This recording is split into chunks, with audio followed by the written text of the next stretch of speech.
What's going on, people? It's Mr. Tom back again with the review show. I hope everyone's fit and well. And yes, we're going to discuss about yesterday's game that ended Luton 1, Nottingham Forest 1. If you are new to my channel, please do hit the like button and subscribe if you know. And comment in the comment section, people. What's your feelings about yesterday's game? Right, before we do on, we've got the Down Under, we've got the Welsh guy, and we've got a newbie. First of all, let's get the Down Under man, the man himself, David. How you doing, David? Dor, not only am I not doing well after the Forest result, I actually have to respond to a noise complaint from 3:45 a.m. from yesterday. Two or three neighbours have complained about me swearing and making various loud noises when the goal went in from. I get the fun of responding to that today is what I am up to. So what can I say? It's just a great day to be David Boldo. No. So we're going to get into it. I've gone down the rabbit hole of looking at Reddit too. Oh, goodness. Oh, great. Next up, we've got Stephen and his son Dylan. How you doing, Stephen, Dylan? Yeah, we're good. Yeah, Oh, not bad, Ben. Can't wait to get stuck into all this. Yeah, correct. And we've got a special guest. And he's just like me, he picks every single Forest game. And he picks first of all, Matt, I saw him on a few podcasts as well. The man himself, George. George, introduce yourself to everyone. There's not much to say, really. I don't have a story that can beat David. So, yeah, hello, I'm George.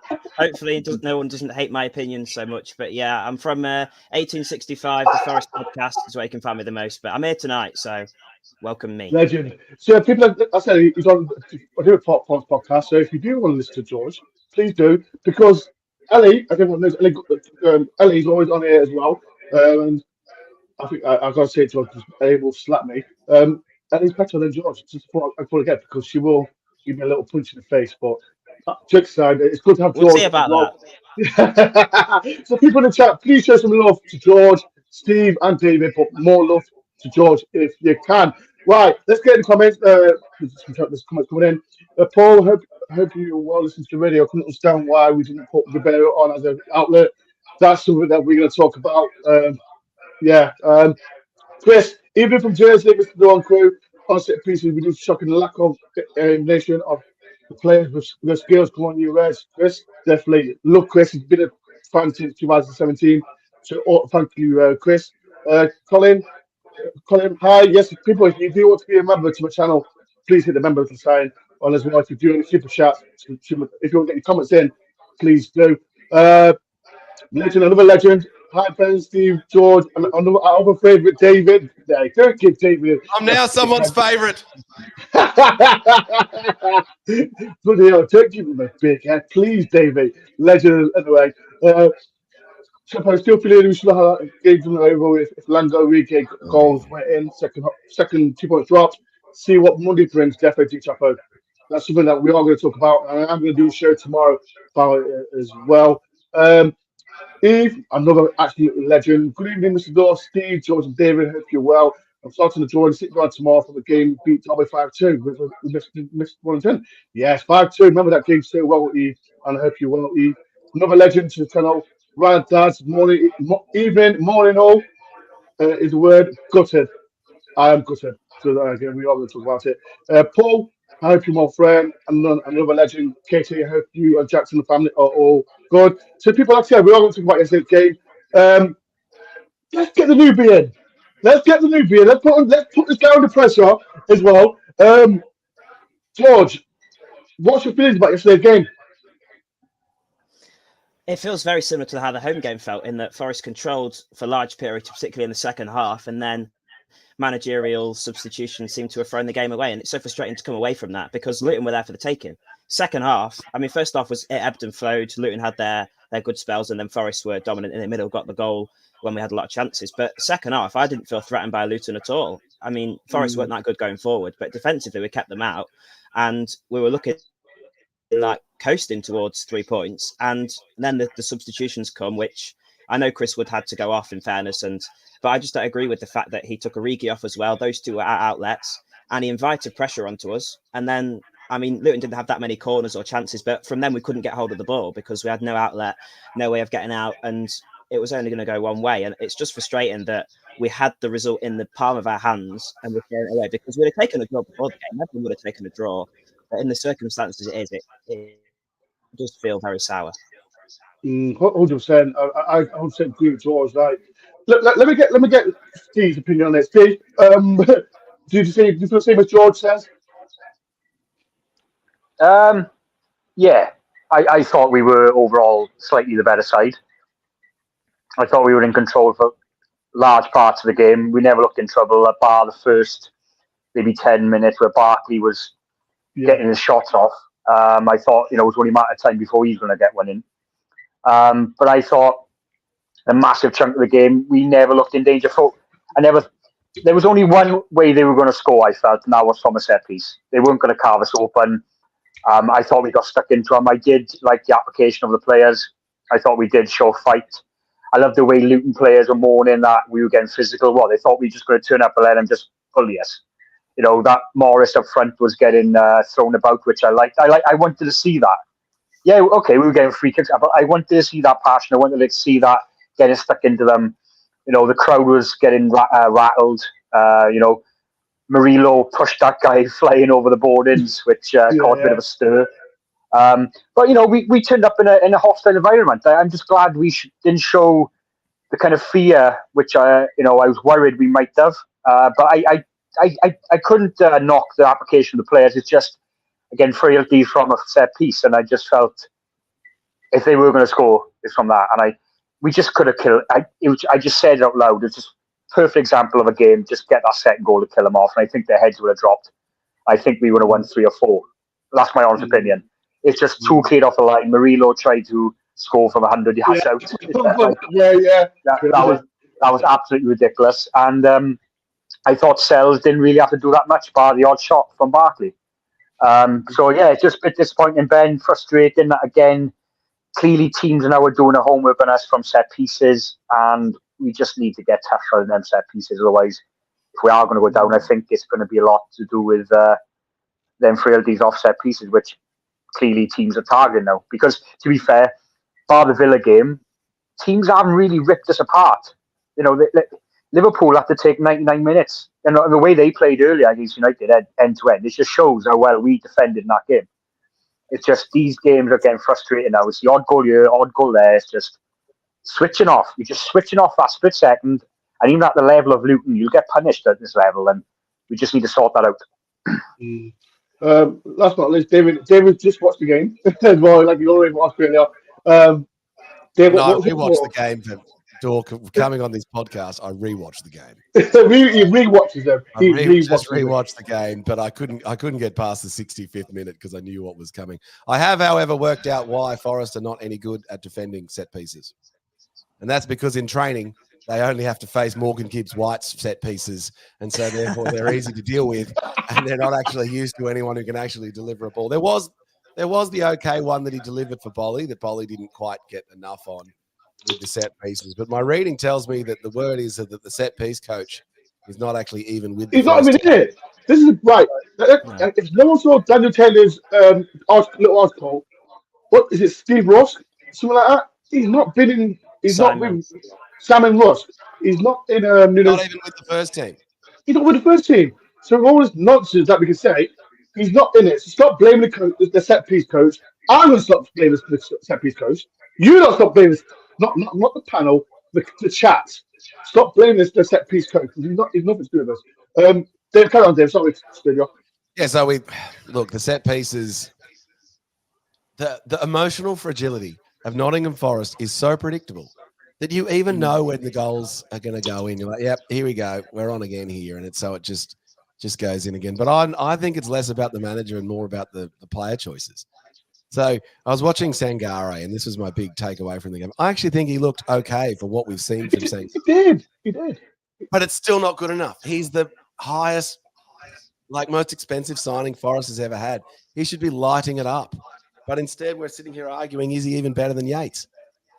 Yeah. He needs to be better. So the choices, and then Divock Origi, would he score in an under sixes match?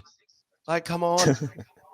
Like how long? Like you just know he's not going to score. Like every time it goes out to his control and his ball passing and his vision and stuff is terrific, but he's just not going to score. And end product as well, like because he's on the wing, he has crosses for like chances to get balls in from the right. And I remember one that ballooned out for a throw in as well. He just doesn't have anything when the chance counts. And we're like, where's this Liverpool Divock Origi that 18 months ago was scoring clutch goals in the Champions League final? Like it's a shadow of that player. Think about his wage bill. So Sangare and Origi, like goodness me, wouldn't you just trade both of them for Brennan Johnson coming back right now? Oh, But yes, but look, you just know with the emotional fragility. Having said all that, gang, I just want us to just remember, especially for those that can go to the games, the responsibility of the fans that go to the game. I would love to be at the games, and I'm like spending a fortune to get to the last game or two. We got to get behind the team. Like we just got to and those next two matches are just so critical. And so I'll be so proud of our fan base when, we're singing the chant songs and supporting the team. We just got to get behind them. It is so important. We need the 12th man in the next two matches. And I know how frustrating it is. And you can see this is the wave of the different emotions of the Forest fans. There's like the let's go back to the championship brigade. It's better to be on the chase. We should be better. There's the bring Cooper back brigade. Like there's all the different groups now. David, stop looking at the rabbit hole. Stop going down that rabbit hole. That's what I went down every rabbit hole yesterday, Dor. I have watched every single YouTuber that exists on Nottingham Forest yesterday, and I could just feel all the pain. I don't know why I did it to myself. Watching Rads' one, Dor. Yeah, watch Rads. Shout out to Rads seeing that as well. He was in pain. It just hurts. Like I love his channel. Shout out to Rads, but it just hurts. But anyway, look, we go again. 9 to go. I'm just going to go for a comment before I get George again. This is Paul. I remember to my channel. If you do want to be a member, please help me out. It's a massive help. And if you're doing the super chats as well, like I said, it helps my channel a lot. I get new stuff, like a new laptop and everything, so it does help me a lot. Paul said, imagine the first game against them, outplayed them, then made negative subs and invite them to bomb up penalty area, provide two results. Not another one on. That's another one on Nuno. Again, it's a definitely we are going to talk about Nuno throughout the show. Paul said, with respect, we're throwing points away. We are definitely throwing away. Christian says, Sells is much to blame as anyone. He's not a vertical goalkeeper. I don't know. We'll just again. This is what we'll not talk about.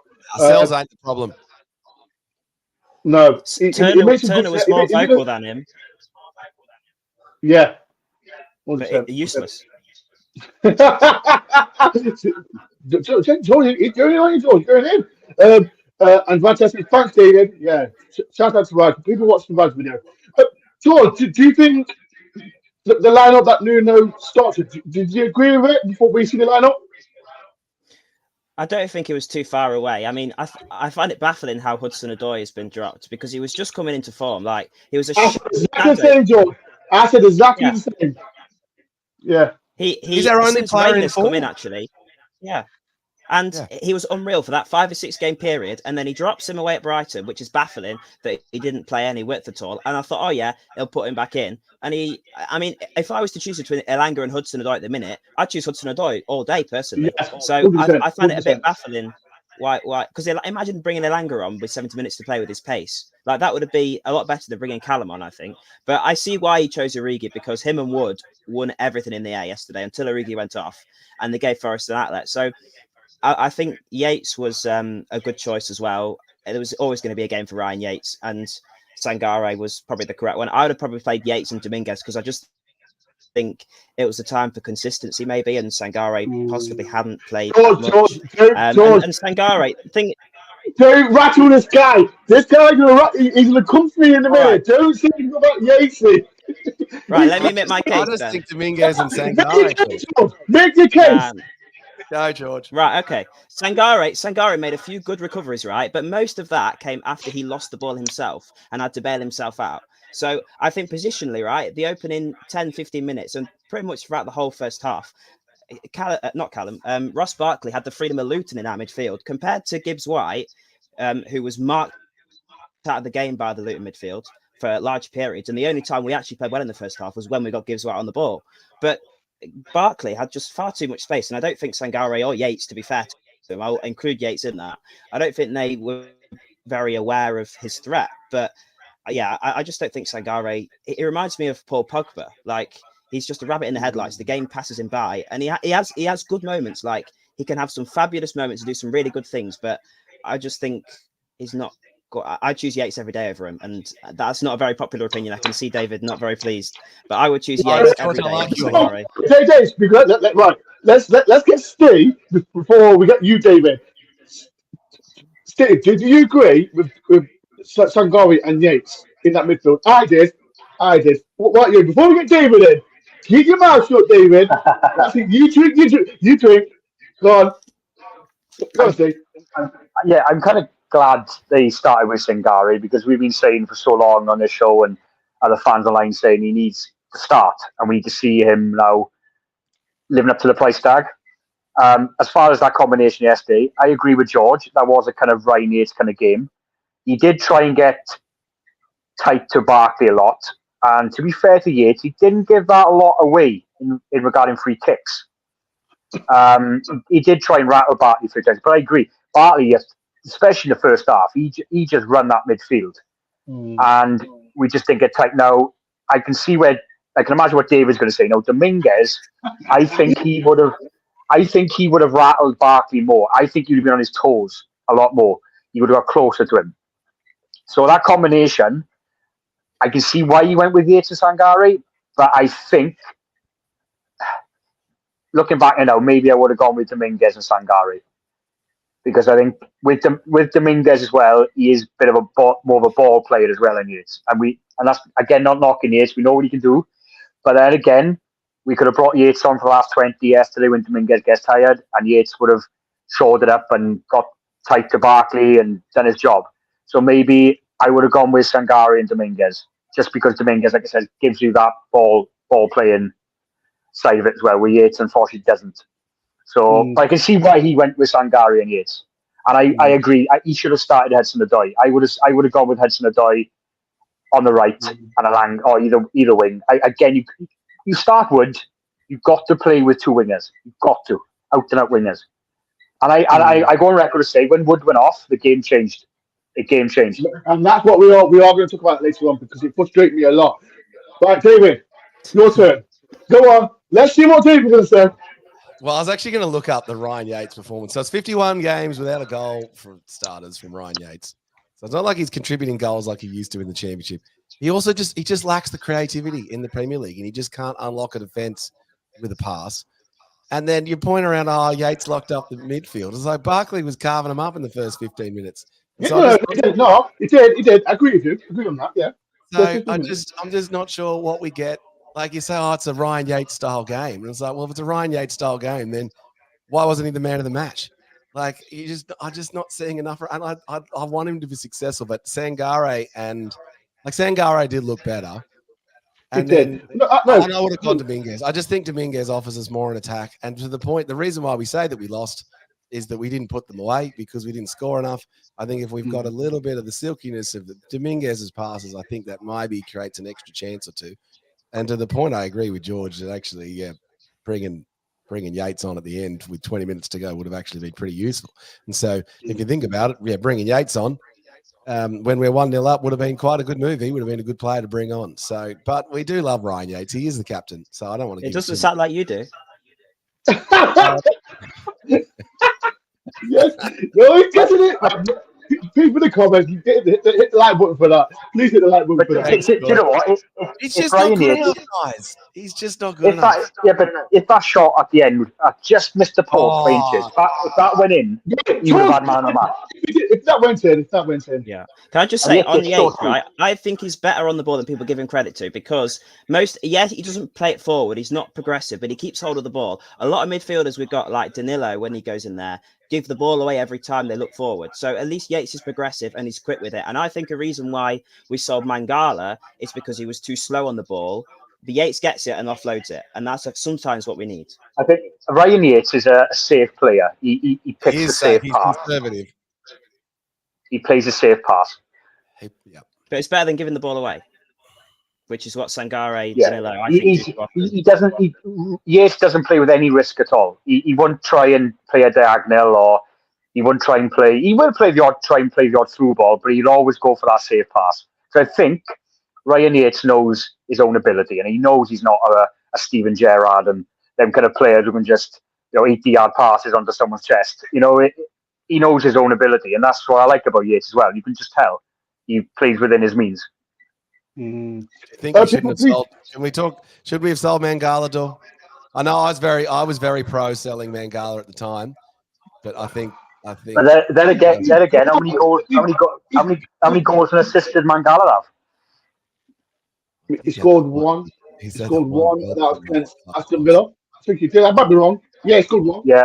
And he scored one last season against Leeds, wasn't it? Away. Leeds away. Yeah. But people in the chat, he's gone, and that's what I think. People in the chat, what do you think? Do you think we should sell Mangala? I think that's why. I know Gibbs White does chip in, but I think we're lacking goals from midfield as well. We haven't got that player. This is where Dominguez should be used as that player. How many times did Dominguez make that run into the box and he scored? Making that run in with a head, or like he scored against United. We are lacking goals from midfield, and that's why it's been so much pressure on the likes of Wood and Taiwo to get the goals. Well, Gibbs White's shot from outside the box was almost a throw-in. Yeah. Right, let me go through the comments. How you doing, Martin? I hope you're well. Steve said, every game, I think this is the game that we've turned around things. We've got better players than last year, but a worse team. People do agree with that comment from Steve. Mark said, the problem with you, he uses the ball too much.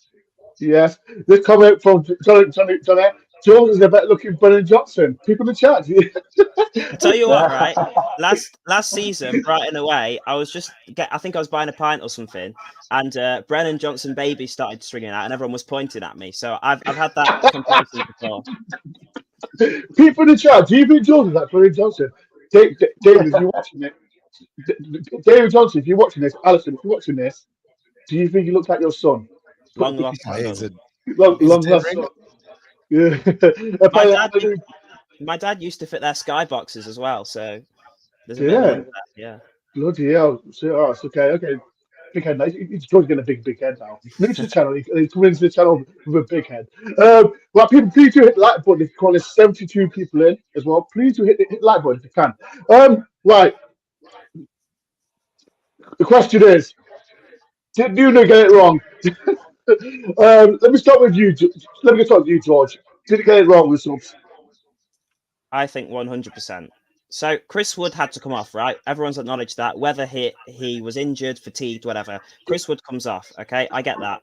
But why we went to a back five when there was no pressure at all in the game from Luton, I don't know. That just invited Luton onto us. It was like, come on then, attack us. I get if he makes that where either Luton are sort of having a good spell in the game and he wants to stop that, or if we're going into stoppage time, we know there's an area bombardment coming. But to do it at 75 minutes, I think was completely wrong. And then Origi, he didn't look so interested to put it nicely, in the second half, okay? But he was still winning headers. It was still an aerial presence. And to take Wood and Origi off at the same time, when they were our only outlet, our only way to sort of clear it long, get hold of the ball, get a few minutes of possession, I think was completely wrong. And then a few minutes later, he put Dominguez up front. He took Gibbs White off for the second game in a row at that time, which I'm Brighton aware. I don't know why he took him off. This time, I think he was holding his shoulder, wasn't he? So I can sort of understand it. But Dominguez up top was never the strategy. But for me, the most annoying thing was 5 at the back, because that invited Luton onto us when they weren't having a good spell in the game. And what he often does, I think, is play for the opposition. Like the selection at Brighton was for Brighton, not for Forest. I think he came out after and said he wanted to get to a certain stage at 0-0 and then bring the guys on. We need to play for ourselves more, and particularly when we're having a decent time in the game, play for ourselves, not the opposition. What do you think, David? Did he get it wrong? Like, I was speaking to Dave. Before, I forgot to say it's Dave Ashley's birthday, but Dave Ashley's birthday is 60 today, people. So if he's watching, show him a look at Dave. He's 60 today. So happy birthday, Dave. Birthday, Dave. So I don't know if people saw it. It was locked in the boot today. So if you see the vlog, we're locked in the boot. But yeah, shout out to Dave on happy birthday. Yeah, Steve, did he get it wrong? Yes, he did. I've been quite vocal about it. I would have, if Gibbs White on, you bring Rayner on, like for like. Why are you not giving Rayner a chance? That's something we're going to talk about again. Now you take Wood off. The only option on the bench was Ribeiro, which he's a young lad. I get it, but we've signed him. He's on the bench for a Premiership club. You put him on. You thrown him into the Lions Den in a big match, but see what he can do. He may have nicked a goal from us. You don't know. You give him an outlet. He seemed like he looks a big lad. He looks a bit of a unit for his age. Put him up front. Give us an outlet. Like George said, you take the Origi off. You're losing that presence up front. You got to. Yesterday was a like for like kind of subs. You have to, why bring Felipe on to make a back five? I didn't get that. There was no, like George said, there was no threat coming. I mean, we could have defended like Bally. The control the two centre halves were immense yesterday. Bally and Murillo were outstanding. Bally was very good, wasn't he? He was. And Murillo was brilliant. He just mopped up everything. He was like a brick wall. They were like Worrell and McKenna back in the Championship yesterday. Nothing was getting past them, But then, it just didn't get it right for me. It was just all the balance of the team just went. I mean, who else? What other subs were there? I mean, Dominguez came on. Dominguez, Danilo was on. Danilo. Did Danilo actually come on? Did he was warming up. I got a few boys at the ground. Sorry, he was there with Dominguez. Then he put his bib back on. So I don't give him. He didn't actually. If people know, Danilo was coming on first. He had a top on, get there, and they brought him, and they started Dominguez on as well. Then he put Dominguez on. I thought, why are you not putting Danilo on? But I still didn't. Here, go on, Ben. I was still fuming on the first change. I'm thinking, why are you doing this? I'm thinking, what? I would have preferred, don't go back five. If you're going to do it, pack the midfield. The midfield! Right. Because that's the threat of Luton, the midfield. Gary Marriott, I'm calling you out, Gary Marriott. I said to Gary Marriott, pack the midfield. And he went, pack the midfield. I would have preferred you stay with the back five. Wood goes off. You have got the option to put the Langer or even Hudson-Odoi up top just to be a nuisance. But pack the midfield, even if that means you got, if Rayner came on for Gibbs White, so you had Rayner, Yates, Dalilo, Sangare, just pack it because that's what their main threat was through that midfield. I just didn't get why you went with a back five. There was no reason for that. And if you were going to go back five, no offense to Felipe, I would have brought Obadamadeli on. I know I've probably butchered his name there. Felipe's got the experience. He's the one to bring on. He right, David, do you think? Like I said, was it 75th minute that he come on? I think it was. Do you think if it was like the 85th minute, it would have been right to bring him on then? It was way too early. I don't think it was right to bring him on regardless, but I think he got a little bit done by Chris Wood getting injured because it just seemed an odd set of selections. Like he must have been planning to leave Chris Wood on the whole game. Do you think? Like otherwise, I think so. Otherwise, why would you against Brighton?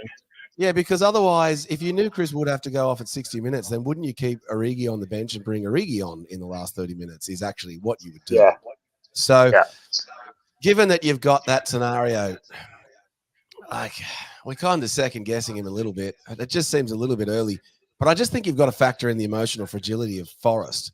And they just had to kill the game off. But if you're going to, why have Ribeiro on the bench? Like, you've got to, and with 20 minutes to go, you've just got to say to him, mate, you got 20 minutes. Run. Right? Yeah. You're like, just run. And so you can see the impact. Even with, you can see the impact of when Taiwo played, 12 months ago as opposed to now. Taiwo can't press as much as he did pre-injury. And so you can tell that it all starts at the top in terms of our defense. And so, he should have just thrown Ribeiro on and said, mate, this is your chance. Our strikers are injured. Show us what you got. And then gone from there. But I can understand why he might want to get Felipe on the field. And maybe, Bolly normally does get injured. So maybe it's Felipe for Bolly because Bolly's always injured at the 70th minute. But it just, I don't know, that it just didn't seem right. And then what's the point of having this Rayner bloke? Like, why bother? Right, let me ask you. I'm people in the chat as well. Get involved. And I'm sick and tired of hearing whether you hear managers say, "I wanted him. I wanted Tino Werner. I wanted the striker." No, you didn't. George, do you think Nuno wanted him, or do you think he was forced to say, "Yes, I wanted him"? People in the chat, do you think Nuno wanted him? I don't think he did. But if you It don't, doesn't look like it. It doesn't look like it at the minute because they've had countless times to choose them. Even in the cup games, like they're on the bench and they didn't really feature that much. So it's just baffling because he's had loads of times to use them, and especially when Gibbs White, we have to rest him. Like he took him off against Brighton. I don't think Rayan was on the bench even against Brighton. he So, but wasn't. He wasn't. he was back against Luton. So clearly, there's nothing wrong there. And on the Ribeiro thing as well, he had no real first team experience with Benfica. So I feel like Forest signed him to have a look at him, and they've not played him at youth level. So you'd think either they play him at youth level and have a look at him properly playing games, or they use him in the Prem. But they're not using him either way. So how do we know if we're going to want to sign him in the future? So it doesn't look like it's one of Nuno's signings because you'd think he'd have the faith. And I know it's a bit of a little thing, but he's Portuguese as well. And Nuno has a thing for Portuguese players. You look at the Wolves side that he had, and it's very surprising how he's not even thought of giving them a shot at any stage. Bournemouth, they both came on, didn't they? And then Rayner came on in a home game, I'm pretty sure, but that's not enough to make an impact in a red shirt. And especially with the excitement that was around Rayner, it's quite confusing as to why he's not been given a shot at all. But is this a Nuno thing, or is this a Nottingham Forest problem? Because we also got Scarpa in, who we're all thinking, he's going to be this and this. He didn't get a run either.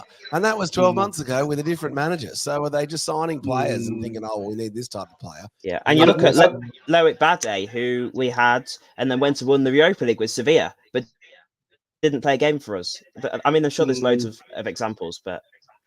There's loads. And this is why, this is a next topic I want to talk about, and please get involved, people.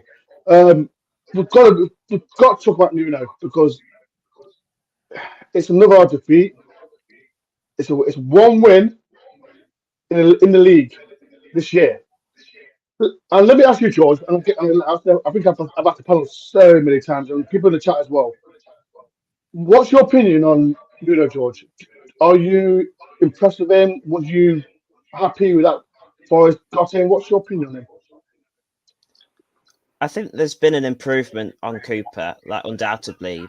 And just little things like playing Gibbs White in the middle, making us look more balanced, more forward thinking. In that sense, we do look better. But I mean, it's always going to be hard to follow someone like Steve Cooper, isn't it? How loved he was in the fan base. And Nuno's not drastically different to Cooper. Like if you're bringing in someone like Glasner or Graham Potter, who was going to change the whole way that we're playing football, yes, it might take a few months, but the fans might be able to get behind that. But because Nuno is very similar to Cooper and he's only slightly different, he's certainly not as charismatic as Cooper. And I'm not saying he's going to come in and try and be Steve Cooper, because no one's going to be able to replace what he did for us, the love we have for him. But I think because he's so similar, but doesn't have that passion for the club, for the fans, and that sort of momentum gathering spirit that Cooper provided us, it's been a very difficult appointment. So Forest are better, and whether that was new manager bounce with the sort of early performances and results that we got on him, I don't know.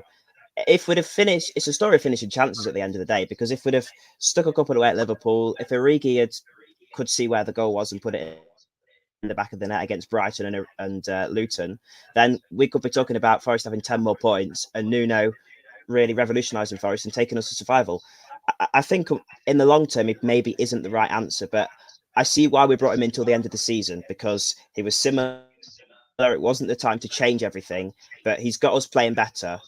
But long term, I'm just not sure, to be honest. What about you? Have you changed your mind, David? Are you happy that you know what he's doing? Well, I just pose the question now. If you could trade Nuno for Steve Cooper right now and Steve Cooper walks back in the door and coaches the team for the last 9 matches, would you take it? I think the answer to that is closer to yes now than it's ever been. Probably. I think it's closer to yes. Right. Let's do a poll. And I don't want...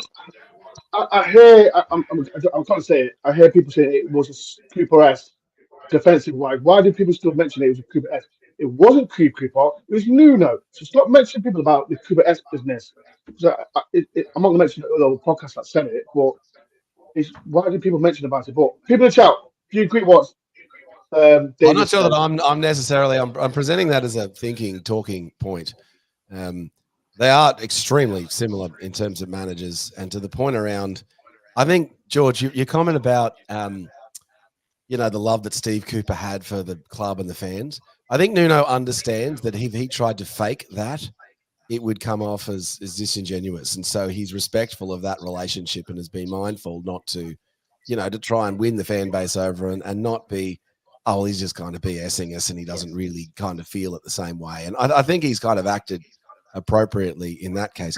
You can see the last couple of weeks that he has got an air of frustration about him, and I'm not sure he makes the same strategic choices if this match was 10 matches ago. I don't think he makes the same mistakes that he did this time. I think he's a bit sharper and he was a little bit more nervous, but he's also dealing with a Forest win when Taiwo plays. Like I've been saying it since the start of the Premier League, and Taiwo's out and he doesn't have Taiwo. It's very difficult.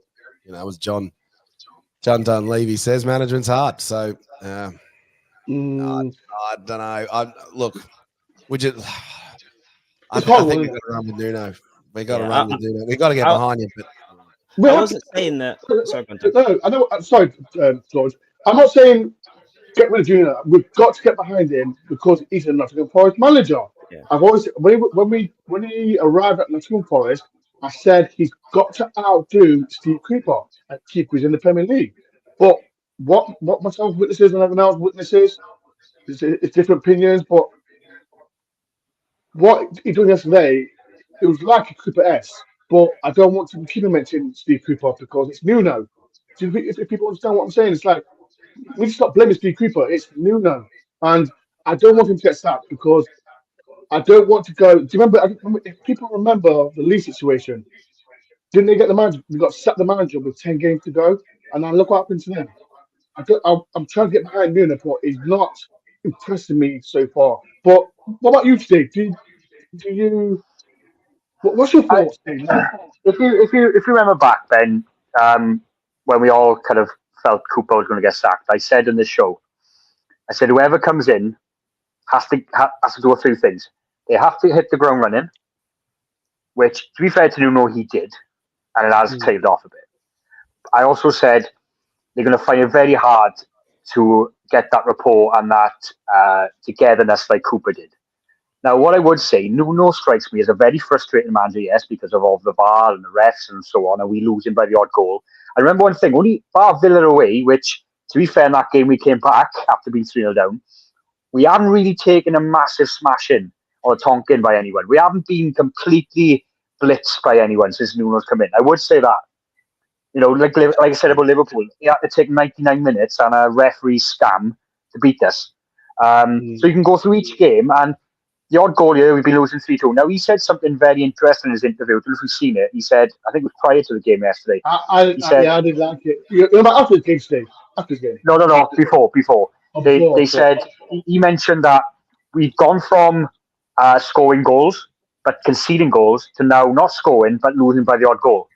So I think what he's done, he's almost like, all right, we conceding too many here. We need to tighten up. I think he's been sacrificing a bit that going forward, which we did have when we were scoring goals, but then we were leaking goals. So I think he's trying to find that balance. I feel with him, there's a manager in there. I think once he gets going, he'll have that rapport with the fans. But he's never going to outdo Cooper with that. Cooper had that special relationship, which maybe we'll have to wait another 10 years before we have another Cooper-style manager to have that. Cooper has something very rare, which a lot of sorry? It'll be 30 years. Yeah, like I say to a lot of my after Cooper, it's been 30 years. Like, yeah, I say a lot to my mates, right? And especially as you know, I live in the Swansea area. Who know Cooper from his Swansea days, and I said he loves Forest and we love him, and they're all like, oh, all managers are like that. He was like that. He's at Swansea and blah blah. So I genuinely felt that Cooper loved the club, and that was rare. And when he left, it was almost like losing a family member, wasn't it? It was like hard to take. And But now Nuno's come in. We have to embrace that. We have to move on. I'm a believer. No one's bigger than the club. But we have to get these last 9 games now. Cooper's in the past. He's done a great job for us. But we have to get behind Nuno. And I think he just needs, it's almost like he needs an arm around him. Like he likes to put arms around his players. We need to put an arm around him and say, look. I think Mr. Marinakis got like a goal. He better fucking win your games. We're going to fucking. Yeah, but like Dave said earlier, we have to, yeah, that's the owner. But with us fans, these last 9 games, we have to bring that passion back. And I've seen people online going, oh, because we haven't got a chance for him to say, well, that's going to win us games. No. You know what I mean? Just show the passion, and it will come eventually. I feel at the moment, Nuno's come in. He even said in his first interview, said, Cooper done a brilliant job. I think he's almost come in and gone, my job is to keep Forest in this league and not win the fans over in a sense of what Cooper did. That'll just come in time. Just do the job, keep us up, give him a summer. He's probably already got players he wants to bring his own players in, get rid of more players. I know I'm not saying a big massive turnover here, I'm not on about that. Just bring his own dotted players in and give him a summer. Then maybe next year, if we're still in the Prem, we can start building that relationship. Because do you remember at Wolves, he had a brilliant relationship at Wolves with the fans. The Wolves fans loved him. Spurs, he flopped, but it didn't work out. But I'm hoping it works for him. So like you said, Ben, I don't see managers sacked.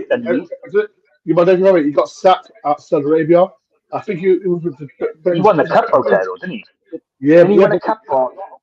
He won a cup, but he got sacked because he fell out with a player or something. He fell out with what's French guy? French striker. Give me a chat. Who was it? Benzema. Is it Benzema? Benzema. It was. Yeah, he fell out with him. That's why he got sacked. So, well, the thing is, though, that's clearly a power struggle thing, isn't it? You're managing one of the top strikers in the world. How much money's Benzema on? There's only be one outcome there. If the player's gone to the owner and said, I fallen out with the manager, the owner wants to keep Benzema, they can just get rid of Nuno. So I'm not surprised with that. We live in an age now where players can do that. But at Forest now, Nuno just needs to get us safe. And then we'd all be in the summer then going, Nuno, yeah, he's our saviour, he's kept us up, and maybe we'll come up with a song for him and we can start singing his name, you know? Like Nuno and the relationship. Nuno to Wolves is like Cooper to us, yeah? And then Wolves brought in Bruno Lage, didn't they, after? And he was a very similar manager to Nuno. And it was very hard. Like, I didn't see that rapport that they had with Nuno. And that Gary O'Neill's there, and look at the relationship. So Nuno might just be like the peg that the next time maybe something can happen, because Nuno came in and tried to be Steve Cooper. So can I put in that? And that's a fantastic thing what you said, George, because I want to refer it to Aston Villa, because they had who do they have? Who did Aston Villa have? Dean Smith. Dean Smith. They had Dean Smith before they had Aston Villa. He's a Villa fan, isn't he? Yeah, he kept him up as well. He got sacked. Then they brought Steven Gerrard in. Like you said, George, about the Wolves manager that after Nuno. It was like the next manager has to come in. So basically, it seems like, I'm not saying Nuno's that, is the guy in the middle ground for the next part manager to come in. It might be that. I'm just saying it, but I'll never know. It can be. But get behind Nuno. That's all I want. I want Nuno to outdo, to be the next successful sports manager. But what do you think? Well, I'm just giving the chat, because there's a lot of people saying this. Nuno is not very charismatic, is he? I think these players need more from a coach who will kick a few backside when necessary. I think that's what he needs, 100%. Katie says, should only got rid of Steve Cooper when we need someone who will see a manager that will be around for a while. I don't see that in Nuno. 100% as well for that. Charlie said Nuno is a broken man. Steve said we need less than 2 points than last season after 29 games. I can't say we have a better team. Yeah, Steve's right. I don't think this team is better than last season's team. Last season's team would beat this season's team. Do you yeah. Yep. The goalkeeper's better, left back's better. Hey, Ben, get a poll. That's deserving a poll, that is. Okay. That point that Dave just made, that deserves a poll. Would last team beat this team? Of course, let Let me do it. Let me definitely do a poll then. Let me do a poll. As well, I've seen it from Nick. Nick, has people ever made a statement through the LMA to leave him? Strange that there is Nick. There was. I don't know if you remember. He did. He did do one From for his the agent. LMA. Yeah, through his agent. Yeah. He said something about. Can I remember what he said? I don't know what he said. He said something about he'll be back in a different something in the lines. I don't know if people remember. People in the chat, can you remember what he said? I think it's something in the lines. He'll be back in a different shape or form or something in the lines like that. But he did 100% say something like that. I think Cooper could be in line for the next England manager. Yeah, he's got a good relationship with the FA, so that could be a And shout. so he's been linked up with Southgate a lot in the last since he's been sacked. Yeah, because He's been out with Southgate those a two lot. went to watch Henderson in Yeah, they did. Netherlands, They did. didn't they? Yeah, 100%. Right, people, there's a what, 5 10 minutes ago. And the question, as I said, there's is it 9 games to go? Let's talk about the defence as well. And let me ask you, George. I was really impressed with that defence. Would that be your first choice centre, first back four from now to the end of the season? As well, for people in the poll, do you agree? If you not agree, that will be your first choice centre back choice, maybe centre back four choice. Would that be your first choice defence, George?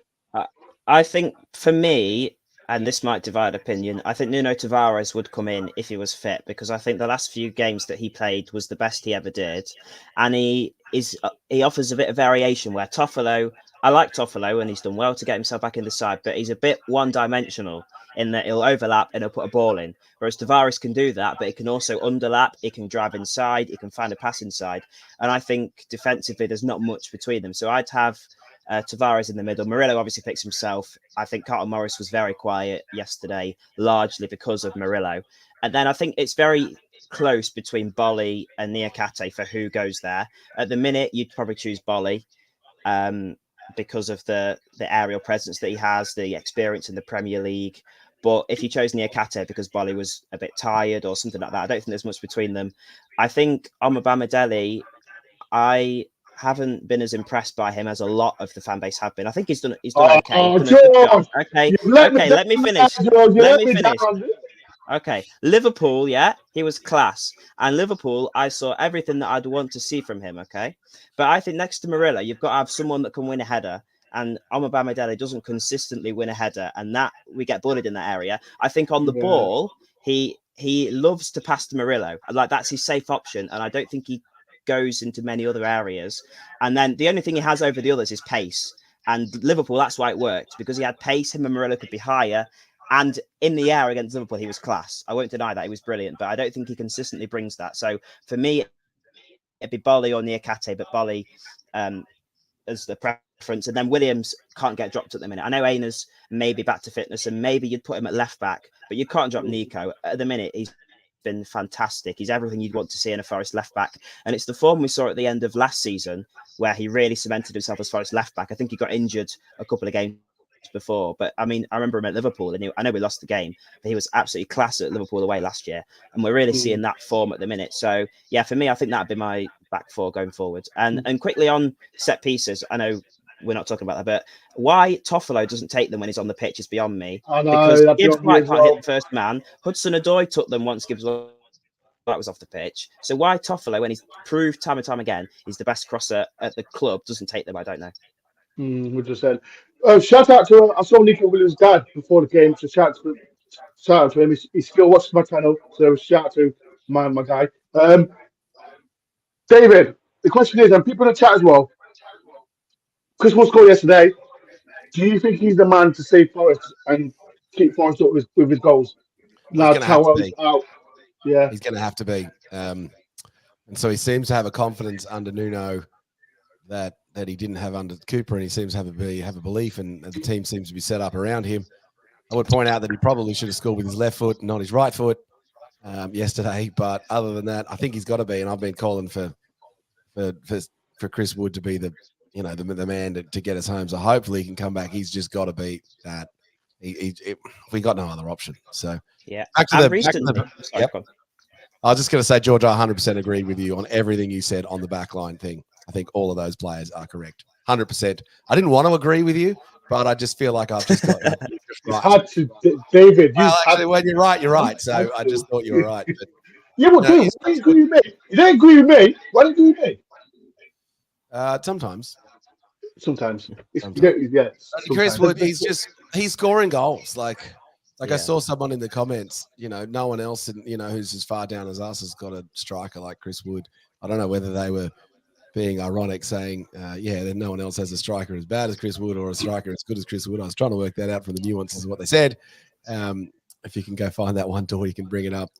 Yeah. I think Chris Wood can get us enough goals, and I Yeah. think Taiwo can come back for the last 1 or 2 games of the season. That's what I think is going to happen. Yeah, but recently, when Wood's been playing and Taiwo's not looked fit the last month, I think Wood has been in better form recently than Taiwo has. I mean, we saw the West Ham goal where he turned and put it away. That's what we want to see from Taiwo, but we haven't seen that enough. Whereas Wood, I mean, even now he's getting involved in playing the midfield and things, and I think he's been a revelation. So I agree, Chris Wood. He just looks more skillful though, George. Yeah. Like if you'd have shown me the highlights of Chris Wood's goals this season and last season, I was like, well, has that the same guy? Like he just seems to be confident and able to put away a bunch of goals. Like the Divock Origi one that get cleared off the line. If that's on Chris Wood scores that. 100%. Big time. Right. Before we do go, I think, as you know, the mileage points unit's tomorrow, so I am going to do a show tomorrow about it. But I'm going to tell the panel as well. I'm 1 day ahead of you, and I can confirm it's 3 points. So, if those he's not familiar, he's how many hours is it? How many hours are you in front of us, David? It's 9 a.m. here, so what are we? 11.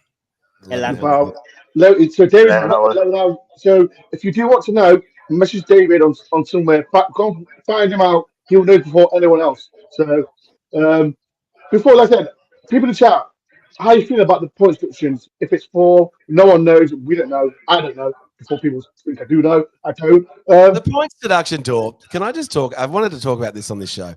The fact that the financial fair play rules are outrageous, right? And the fact that a football league has them, right? All of the other major football leagues, they have a salary cap. So in the NFL, right, the Kansas City Chiefs can only spend as much as the Philadelphia Eagles and the Dallas Cowboys. But in our Premier League, Forest go up and then they can't spend as much money as the other teams. It is just outrageous. Like, how is that fair? Like, how are you supposed to win? And so I put it to you, how much different would the Premier League be if every team could only spend the same wage bill? Yeah. How much better would that be? Because then you could get promoted and then you'd actually have a shot because you're like, well, actually, we've got all this extra money now that we can spend. Who can we go and sign? It would just make it more interesting. And so it just seems to be completely set up and in opposition of how every single other league is set up. And I actually think Forest should just be challenging the legitimacy of rules on the restraint of trade and the fact that Forest can't pay as much as Man City can. It's just ridiculous. Like we're I don't know if you know. I think I saw it was in last week. Do you know they're changing it? Oh, it's worse. They're changing it worse. It shouldn't exist at all. It should be like, why can one team spend more than another? Like, that's just ridiculous. It's to benefit. I think the bigger teams. The biggest teams. Like you got to see. I think it was Spurs and Aston Villa. No, Villa and Newcastle. Them two teams. I feel sorry for them because Newcastle have got the money. Villa 119 million. They lost. It's still unfair, but we've got to see what happens. But George, what's your opinion on it? Before we go, what's your opinion on the whole situation? Like I just mentioned, the new rules are ridiculous. Like, isn't it 85% of your revenue you can spend? So if you make raw revenue, you can spend it. So I wonder who's going to be able to spend the most money. What a surprise! Yeah, rubbish. What they need to do is they need to improve the. You know, when they do the test of the owners, the fit and proper test, whatever it is, they need to make sure that is tight. Like, so people like the owner at Sheffield Wednesday at the minute, or the owner at Reading at the minute. So people like that can't come into football, but they make sure that an owner can come in and support a club. And then why should they not be able to come in and spend the money that they want? It's just restricting, and it's not right. They're trying to stop the team going bankrupt, George. Yeah, is what they're trying to do. So they're trying to stop them overspending. What was it? Portsmouth that just spent way too much money and then did themselves in. And then Leeds did it as well. Like Leeds were just crazy signing Robbie Fowler and like They had like 5 strikers, that Leeds team in 2002 or whatever it was. Yeah, Fowler, Like they're trying to solve for that. But is that not like, imagine you're running a fruit shop and they're like, oh no, you can't hire like extra people because the fruit shop down the road, is like, it's just ridiculous. So, and I saw what was Mark Harrison's comment. Oh, the NFL is a one country football. Yeah, but they also have salary caps in rugby league leagues and rugby union and a whole bunch of the other ones. So I think you could set it up. Well, maybe it should be a FIFA wide thing, but it just seems grossly unfair, and it makes the Premier League just amateur hour that, Forest are going through this. Like, you're trying to attract fans and you've got people in other countries saying, well, why can't Forest sign extra players? It just doesn't. I think. Sorry, Ben. Can I give my? Yeah. Go on. He was next. All right. I think the best way to sum it up, right, is when you read or you see on like Monday Night Football where they're talking about the big clubs, and the best way to sum it up, they say in one breath, Forest they spent too much money, they went crazy, and then they go on to the subject then of Liverpool, United, Chelsea. They go, to compete with Man City, they're going to have to go out and spend 300 million, I think, or 200 million to compete with Man City. So I'm like, scratch my head going, so you're criticising us now for spending 135 or whatever it was, but then the next breath they're encouraging then the other teams to go and spend like Chelsea have or these other teams to try and compete with Man City. It's like, that's the imbalance of it. That's what, like Dave said, it just stinks. How can Newcastle, the richest club in the world, not spend a penny? If Newcastle wanted to, tomorrow they could sign Mbappe, Haaland, De Bruyne. They could just buy whoever they want. They've just got endless money, but they capped. And Villa now may have to sell 2 of their best players, Watkins and Douglas Luiz, to make the balance books. I'm like, you know why? Because like you said, Ben, they're scared of these teams cracking the top 4. It's just all to protect them. It just stinks. The whole thing stinks.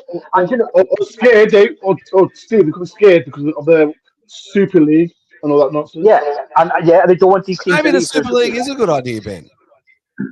Get rid of them. Another one is right. Yeah, so we can win the league. It's damned if you do, damned if you don't, right? Because when we went up, we were criticised. We brought too many players. We spent too much money. Sheffield United went up. They got, and I hate Sheffield United. But one thing I will say, when they didn't spend a penny, they were criticised then for not spending. They're going to clear more money and be more profitable from this year than Forest will have been. But what you'll have now is teams going up scared now to spend their money, where the likes of Chelsea now will go on and spend another X amount of money. City will go and spend 80 million now on a winger. Liverpool will go and buy a striker for X amount. United will. You just see the same. You read like the gossip columns, the same teams all the time, linked with this player, linked with that player. And then you end up with the mid-table down to the lower half of the Premiership, trying to buy someone from the Championship, or it's the divide is growing every day, and this FFP it just stinks. It just absolutely stinks. And Man City getting away with it, 115 charges. It's just to protect the big guns. I don't care what anyone says. They don't want them to leave the Premier League to join the Super League or another league. But like we all agree on, just get rid of them. And we don't, you know what I mean? It's just the strength of the English Football League, Steve, is the number of the 92 teams and beyond. And so, if the 6 teams, if they're gone, other teams will replace them. It's the coolness of, Forest getting how can us as Forest and even I don't know, even Newcastle how can we ever thrive to be the next top 4, top 6 club if we've been held back? Yeah. Because the way you get new fans is players. So, for example, Man City bought all those players, and so there's a whole bunch of bandwagon Man City fans who've got no idea who Niall Quinn is. So that's how they do it. Yeah, like you've got to go, John. And also, what Villa are doing in recruiting, building a squad, assembling up the Premier League, and keeping that together and going into Europe, not going that far and having to sell. That's not right, and that's not football or competition. Well, look at Brighton, right? They are conveyor belt of players. It's unreal. If you could bring back some of the players they've sold, and most of them to Chelsea, they can win the league. They can win the league. They're unbelievable, and they keep on. But how long can that last? I think that's going to catch them out. I think they're caught out, Brighton.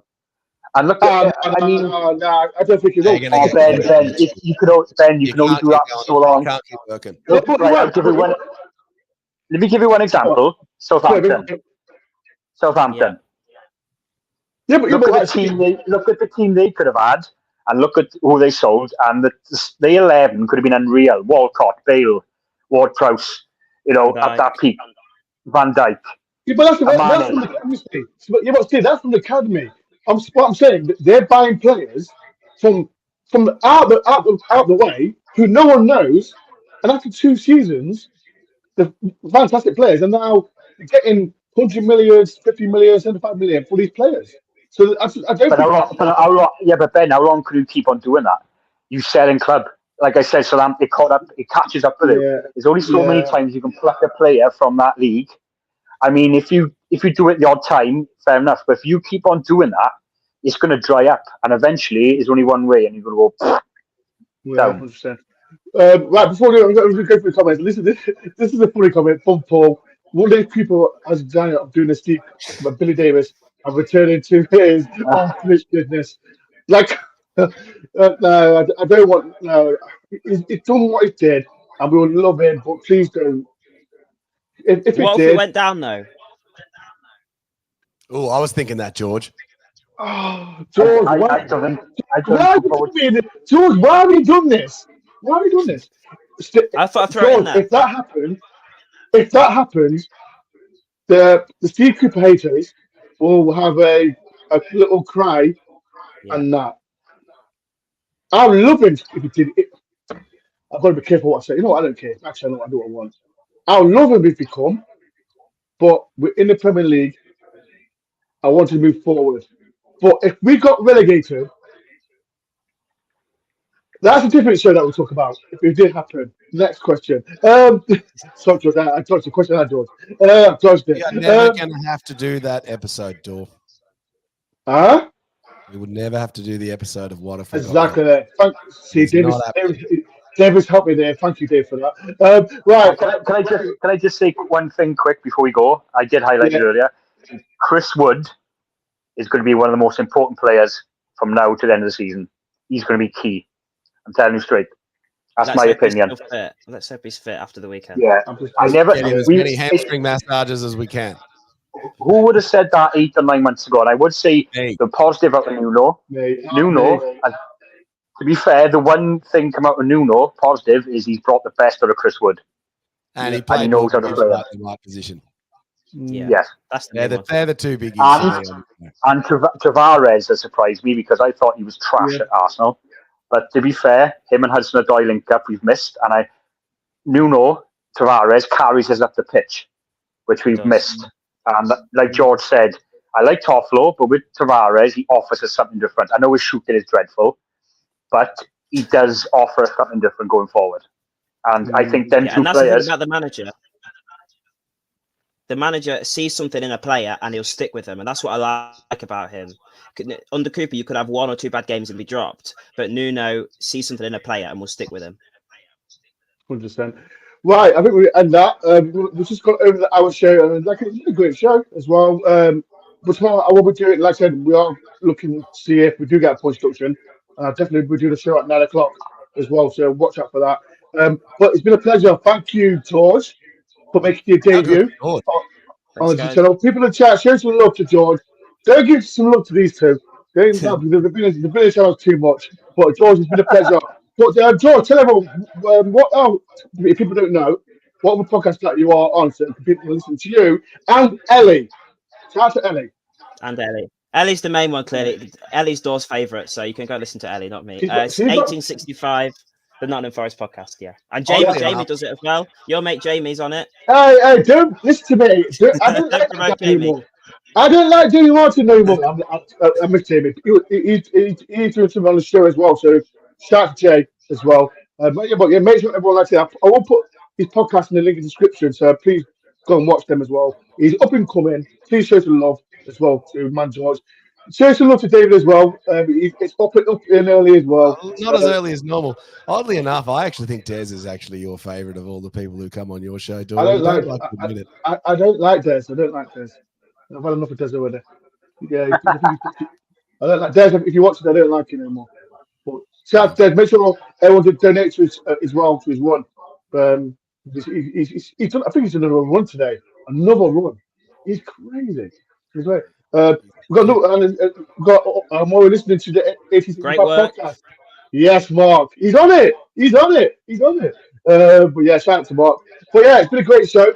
Steve, thank you very much for coming on the channel. David as well. And man as well, George. Definitely Steve on the feedback too, wasn't it, George? Wasn't you and me? Definitely Steve. Hey. Don't blame my Wi-Fi, right? Definitely Steve. Well, it's been a great show, people. And like I say, if you enjoyed the channel, please do hit the like button as well. And if you are rewatching this, if you agreed or disagreed with me on the panel, please get your comments in. I will message back to you. I'll be back 9 o'clock with Dylan and 2 others if I can get them on tomorrow, and we'll talk about the post production and what will happen going forward, Forest. But it's been a pleasure. Thank you, everyone that take the time. Please hit the like button, subscribe if you know, and I'll see you tomorrow at 9 o'clock. Peace and love. Up the Forest. You ready?